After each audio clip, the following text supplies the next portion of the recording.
boys, today I'm going to be showing you how to absolutely crush your opponents with the dastardly Mason Gambit. As you can tell, it starts with the Italian game, followed by the Guicchio piano game main line, knight to f6, d4, the center attack, takes, and then castles the Mason Gambit. The most common move for black here is d takes c3. After this, you want to play e5. A common mistake black can make here is knight to g4. It's actually the most common move. But firstly, I'm going to be going over the best move that black can play, which is d5, which does put you at a pretty much equal position. In this position, you just want to take the knight, e takes f6, then it'll take your bishop, and then there's a couple different moves you can play here. You can either take their queen, or either making them undevelop their knight or lose their ability to castle, or you could play a really fancy game with f takes g7. This is the move I'd recommend because it's really cool. The only good move here for black is rook takes g8. If they try to do the same thing you're doing, then they lose after pawn takes rook and promotion to a queen. In which case, they'll probably play bishop to f8, and, well, you just have two queens on the board. The best move is bishop takes b2. If black does play the correct move in this position, rook to g8, the best move is, once again, either taking the queen or playing knight takes c3. Personally, I'd play knight takes c3, since their king is in the center and your king is castled, and you have the most attacking chances. Of course, they will probably take your queen, in which you'll take with the rook. Black's most common move here is rook takes g7, after which you'll play knight d5, threatening knight takes c7, forking this king and the rook, and also threatening knight f6, making the king unable to castle. Most likely, black will play bishop to d6, and you'll play exactly what I just said, knight to f6.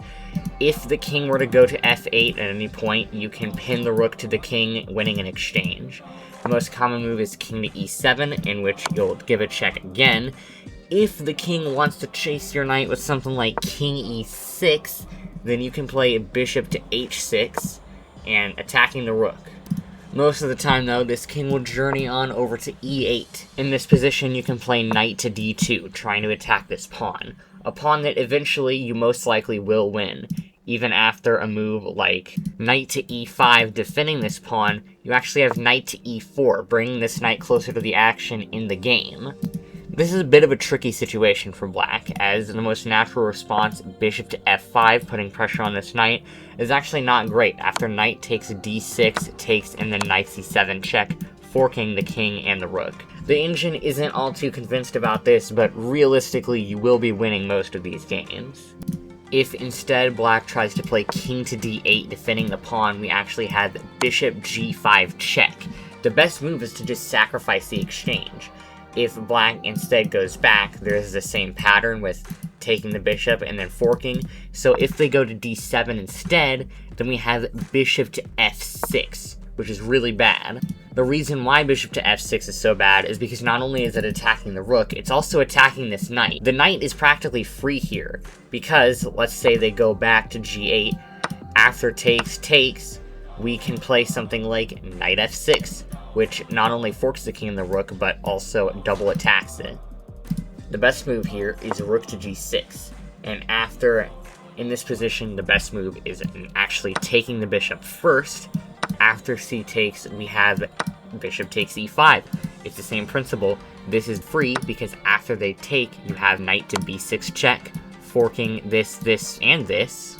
That's a pretty nice fork. Once again, you'll be winning an exchange. But enough with all those forks, because that's not even close to what the real Gambit here has an offer. Because see, what we just covered was literally the best move for black, and that still involved giving up an exchange. So let's talk about what the second best move for black is, and the most common. C takes b2, threatening to promote a queen. In this case, you actually just take back the pawn. You thought I was gonna do something crazy. No, you just gotta take back the pawn. And this position is actually really not good because a move like d5 just doesn't work in this position. After takes, we have queen to e2 check. And in this position, our pieces are much better suited for attacking the enemy king. After bishop to d6, f takes g7, and rook to g8, we can play knight d2, and we're guaranteed to win this pawn back, and putting a lot of pressure on these pinned bishops. Along with this crazy diagonal bishop, it's going to get pretty bad for black.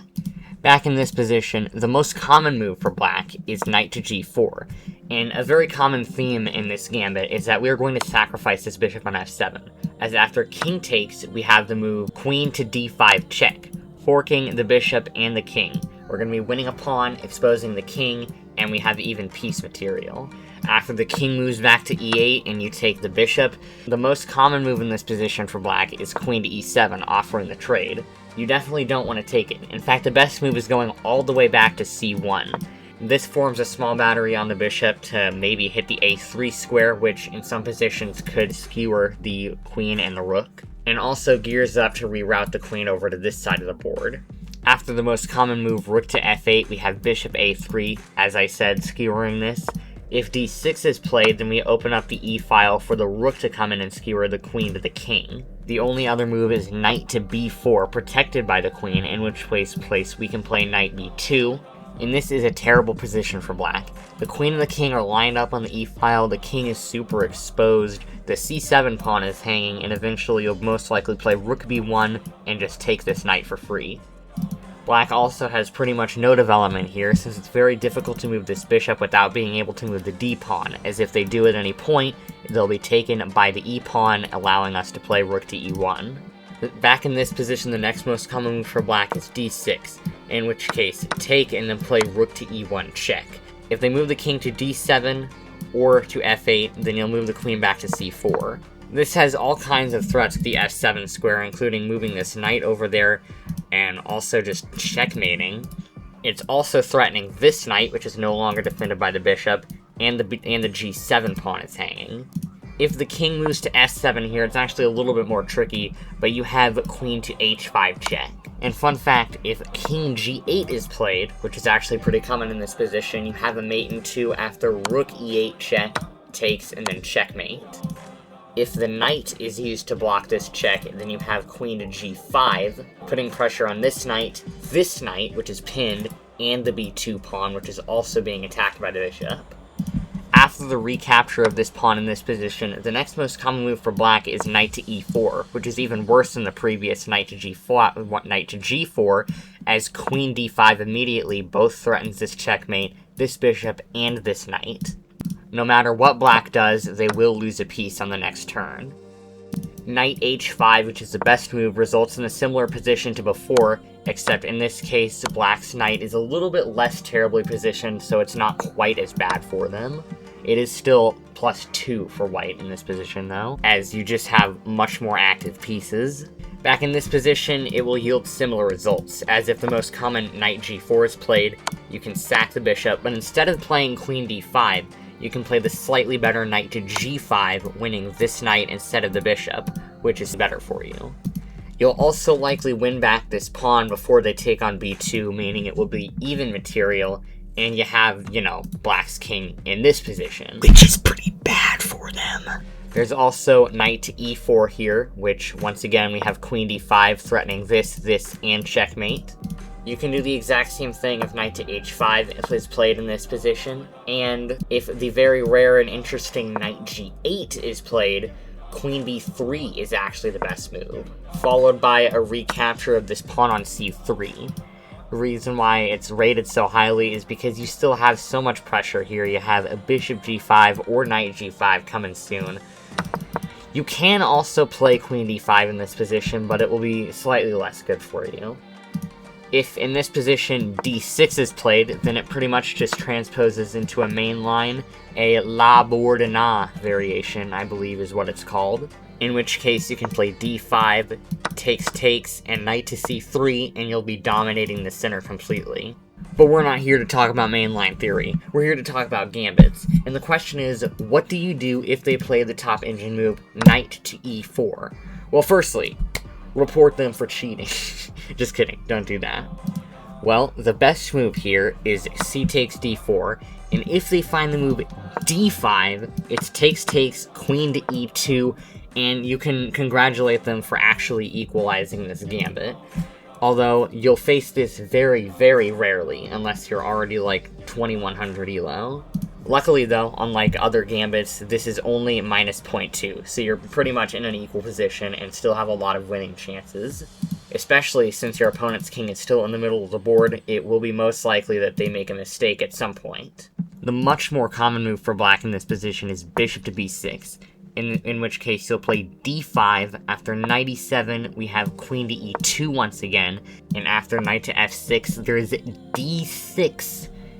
Taking is forced here, and this is a really bad structure for black to have. Knight to c3, bishop g5 on the way, you have much more development at the cost of just a couple pawns that you'll most likely win back. The knight is also very loose here, so let's say after castles we have bishop g5, and this knight is actually pinned. What's worse is that if at any point you're able to take this knight, that damages the structure even further. That's 2 sets of isolated doubled pawns, and the king is exposed. That's not good. Any other move with this knight in this position is really bad. Knight a5 is common, but after bishop d3, pretty much any time, this knight is unsavable. If black tries to save it with f5, which looks good, there's actually just takes, and bishop g5, trapping the queen. The last position I'm going to be talking about in this video is if black castles here, which is the second most common move after d takes c3. This is similar to the d6 variation, except a bit worse for black, as we can take, and if the most common bishop b6 is played, we have d5 and then e5, absolutely destroying the center. If knight g4 is played, we have h3, and bishop takes h6, destroying the structure. Funnily enough, the best move here is actually just sacrificing one of these pieces on f2.